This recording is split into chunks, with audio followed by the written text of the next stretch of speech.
Hi, and happy April 5th. Hope your Easter weekend went well. Weather-wise, it was about as nice as we could have hoped for. We could have hoped it was as warm as today, but it really made for a beautiful Easter Sunday, certainly weather-wise, and I hope in every other sense as well. We will start off with some preliminary information on a few reports that we'll be following up on a structure fire that completely took all the belongings and home of a McGoffin County family. We also have a couple of calls of emergency. I have several arrests to pass along to you going back to the last time I saw you on Thursday. One in which a Sagersville woman was released from the Big Sandy jail in the morning of Thursday, and just hours later was arrested again for domestic violence, assault, and this time burglary.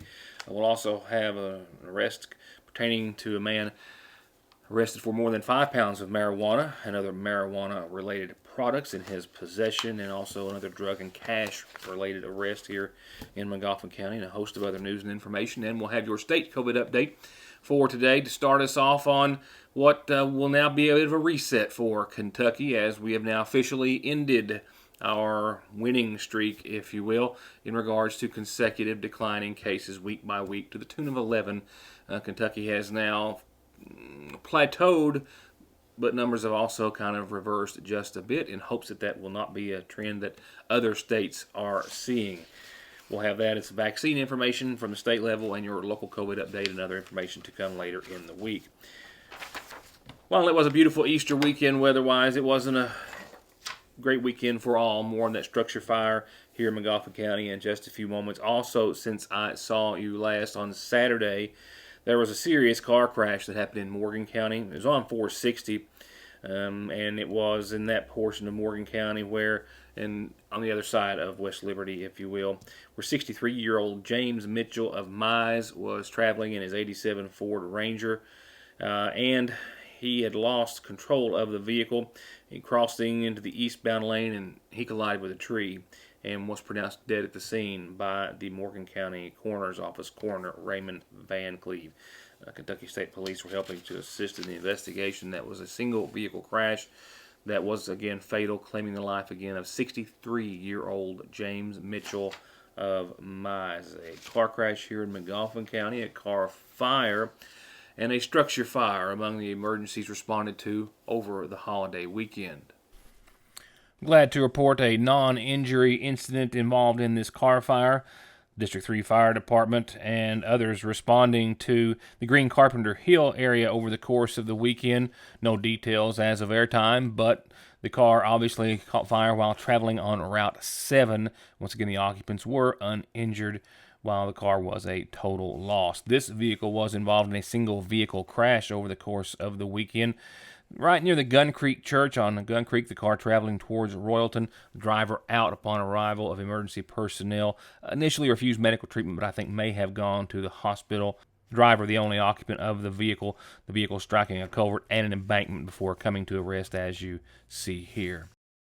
What you see here is a structure fire that completely destroyed the home and all of the personal belongings and some pets of a McGoffin County family over the course of the weekend. We're trying to reach James and Carrie Keaton today, and hopefully will as soon as possible, to find out any immediate needs they might have, whether it be clothing or otherwise, that viewers and anyone out in the community might be able to help with.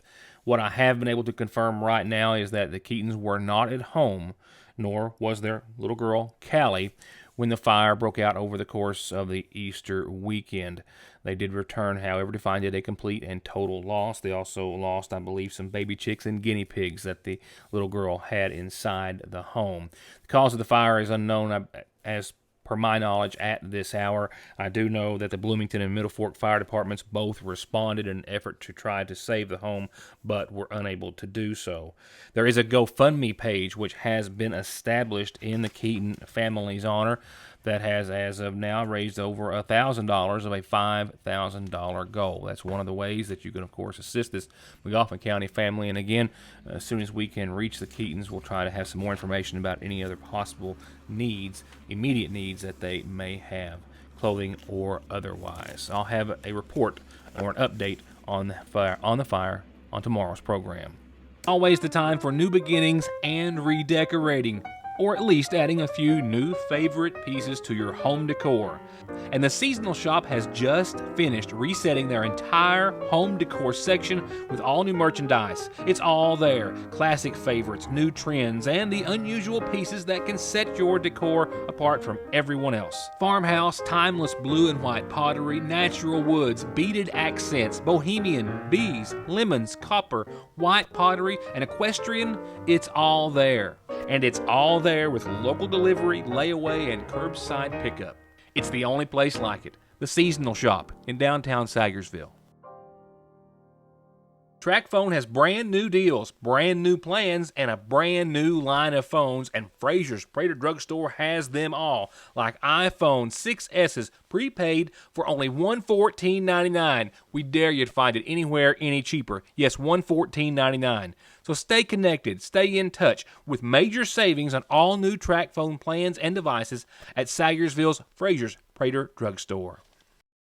From birthdays to ball games and anything in between, feed your crowd with a Sayersville Lee's Famous Recipe party platter piled high with both hot and spicy and crispy buffalo wings, fried pickles, jumbo breast strips, mini corn dogs, and jalapeno poppers, all for just $36.99. And here's a little tip: always get extra mini corn dogs when you get the party platter at your Sayersville Lee's Famous Recipe. And remember, you can always call ahead 349-3626.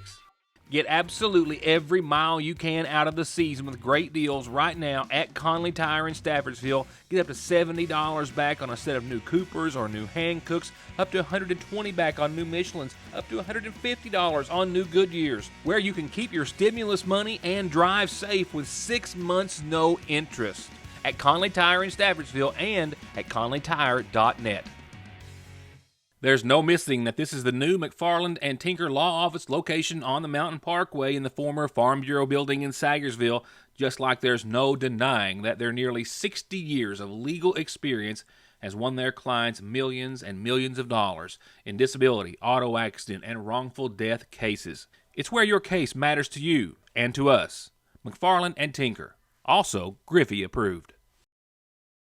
A number of arrests to report this Monday evening, not necessarily in chronological or any other order, will begin in Johnson County, and the arrest of a carpenter man who stands charged after being found with over 5 pounds of pot and other marijuana products in his car. Officer Reed with the Kentucky State Police, Desi East, details in his arrest citation that Jordan A. Carpenter, 23, of Peltzer, Kentucky, was lodged in the Big Sandy Regional Detention Center. He has since made bond and been released pending a court hearing.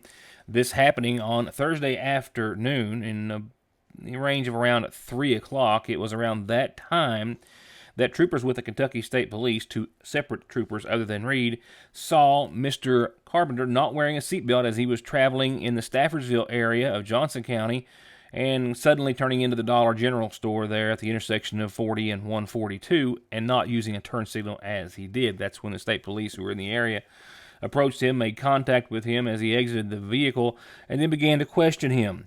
And it was after questioning and talking to him that he informed them that he had a quantity of marijuana in the back seat and back trunk or hatch area of his vehicle.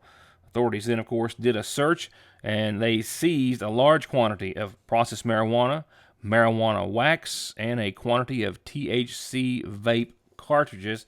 Carpenter was taken to the Big Sandy jail on failure to signal, failure to wear seatbelts, and trafficking in marijuana over 5 pounds. The exact quantity of marijuana and the other marijuana products, if you will, I do not have, but said to be well over 5 pounds for processed marijuana. We're trying to find an update at this time.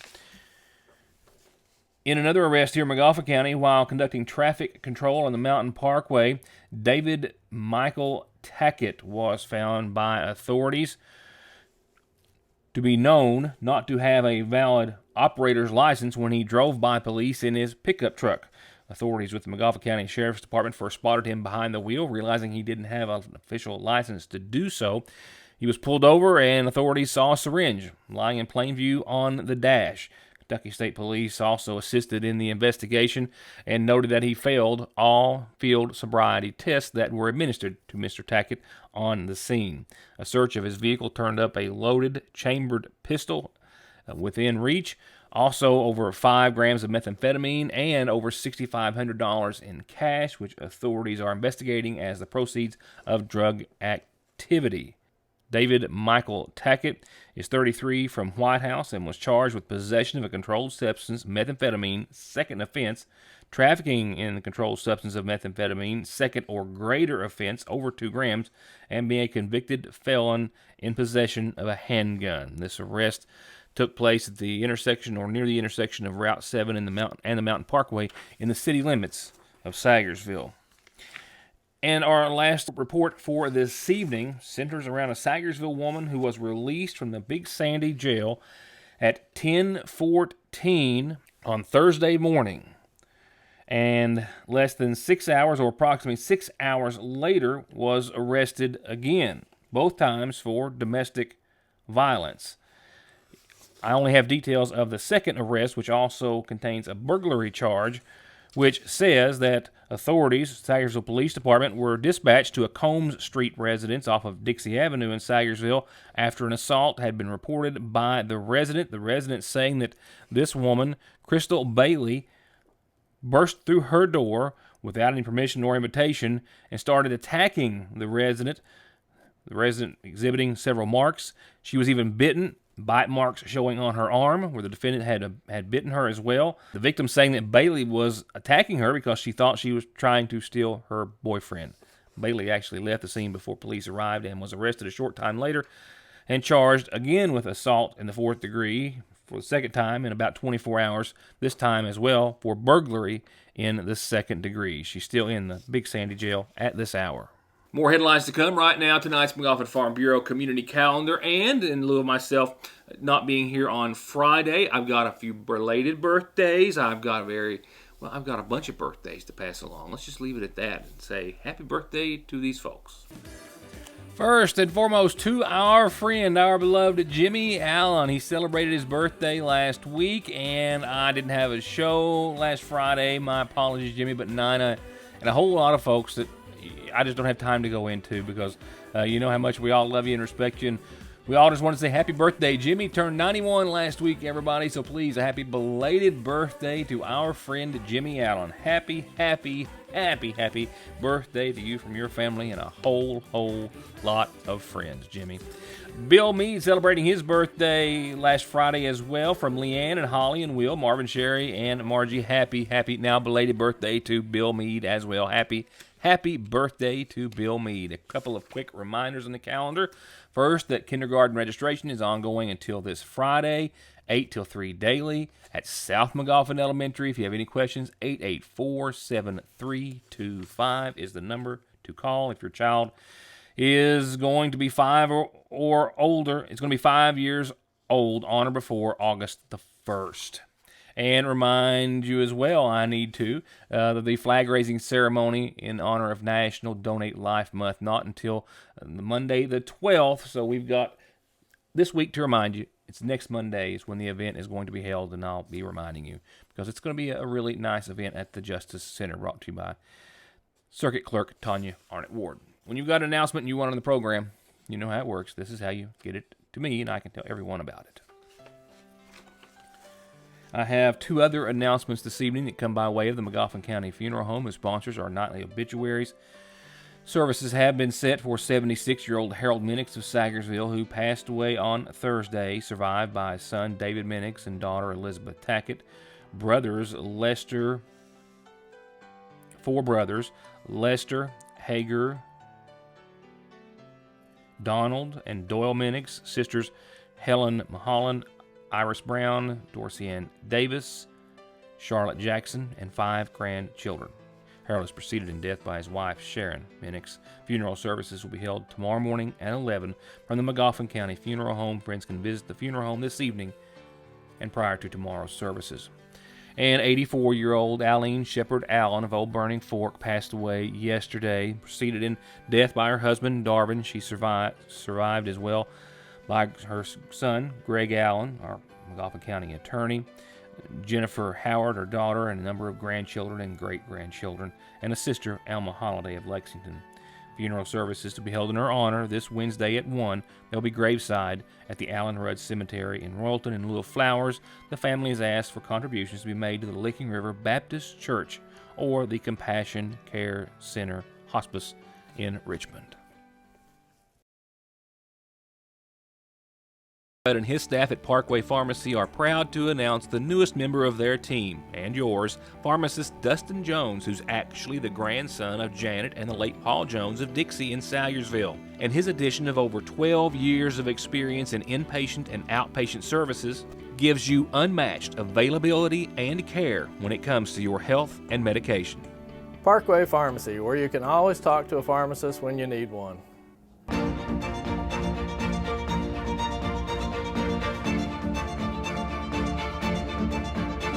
I'm Dr. Jason Zimmerman at Highlands ARH, the healthcare system of Appalachia.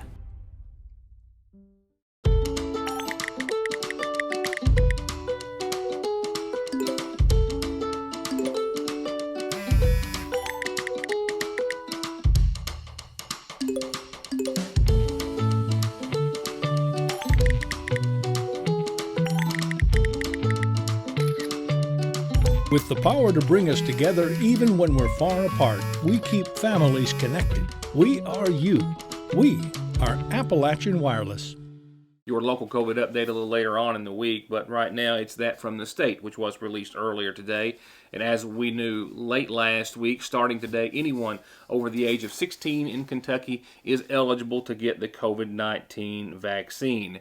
And state officials are pleading with everyone 16 and over to get a vaccine if you haven't already and not put it off any further, if at all, because neighboring states and many others across the nation are continuing to see their numbers reverse, possibly sending them to a fourth surge, hoping that that's not something that we may see here in the Commonwealth. We're making this change after weeks of expanded vaccine eligibility. There are now more than 500 vaccine sites across the Commonwealth, and every eligible Kentuckian should be able to make a plan to get this vaccine. We know this is our ticket out of this pandemic, and the faster we get people vaccinated, the safer we are, the more that we can do, and the more likely we fully and finally defeat COVID-19. To date, at least 1,437,000 people in Kentucky have received at least their first dose of the vaccine. Over 100, almost 105,000 got vaccinated just last week. That means that across the Commonwealth, 41% of those over 16 have gotten vaccinated. However, as the governor stressed, the demand in Kentucky for the vaccine has been high thus far, but it is starting to show signs of waning. Still, thousands of available appointments at the nearly 600, I believe it is, vaccination sites across Kentucky. The Montgomery County Health Department as well, seeing a bit of a lull in those requesting the vaccine. We hope that that will perk back up now that it has been opened up to anyone 16 and older. Also in his report, after 11 weeks of consecutive declines, Kentucky's run has come to an end, at least for now. The number of daily COVID-19 cases plateauing as the governor announced very low numbers for yesterday and today, perceivably low because of the Easter holiday. 299 cases from Sunday, 110 from today, 14 deaths Sunday, 22 today. This last week ended our 12-week decline in cases. We had 4,377 new cases in this last week. The week before, 4,196. It means Kentucky, at least as of this week, is no longer on the decline. But let's look at our test positivity. And our test positivity is a leading indicator, which means we should see changes in it. And you see the decline we had there as well in test positivity. We should see that before we see the decline or the increase in case numbers. And what you'll see is really for the past 3 weeks, we've been pretty much at the same general positivity rate. So what we at least believe at this point is that we have hit a plateau.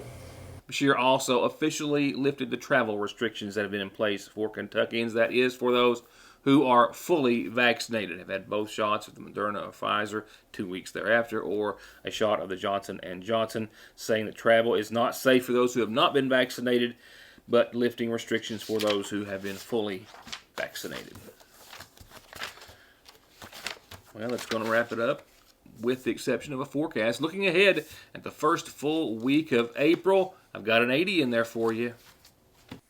But there's also a change or two in the forecast, but definitely more spring-like. For the rest of this Monday, the 5th day of April, a light southwesterly wind, very light, and a low tonight of around 44 degrees. We will see those conditions under mostly clear skies as well, and we will see a beautiful sunshine-filled day for your Tuesday tomorrow. Looking at mid-70s, right at 75 degrees, back down to 44 again. We'll see a little bit of a west-southwesterly wind, 5 to 7 miles per hour or so in the afternoon. And for your Wednesday, there's the 80 I spoke thereof just seconds ago. Midweek, topping out right around 80 degrees, mostly sunny, a beautiful, beautiful Wednesday.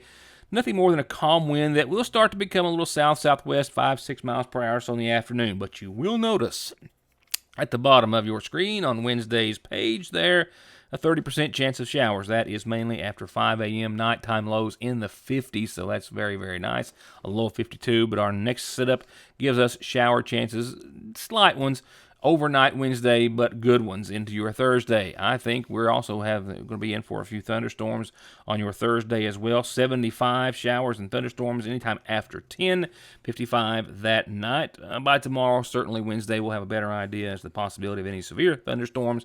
Right now, good old-fashioned thunderstorms possibility. Also, there is a possibility of them continuing into, and even a likelihood of them continuing into your Friday, a 50% chance of showers and thunderstorms, although mostly sunny and back down to the 70s. Low 70s will fall. 72 for your Friday. And for the next weekend, which is almost as far away as you can get between them, 70 on Saturday, partly sunny. Still can't shake the shower threat to the tune of 40%. Saturday, 49 that night. We'll even hit the upper 60s, I think, for the latter half of your weekend. 69, still mostly sunny, and still a slight chance of some showers. This time next week, we should be sitting right around 70, and right around with partly sunny skies and a 40% chance of showers. So certainly a dry run and a warm one through midweek thereafter. A little bit of back and forth between sun, 70s, and some showers and storms. And that's it. Have a happy rest of your Monday, and I'll see you back here again tomorrow night. Thanks for watching.